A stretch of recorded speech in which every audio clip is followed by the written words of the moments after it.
Hi guys, this is our traditional wine here in the Philippines, in our province.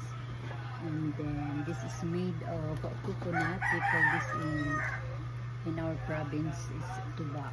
So I will taste it. How is it? This is new. Look at that.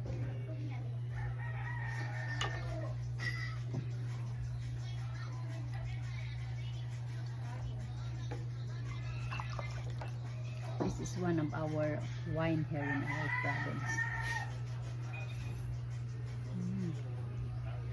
It's so good.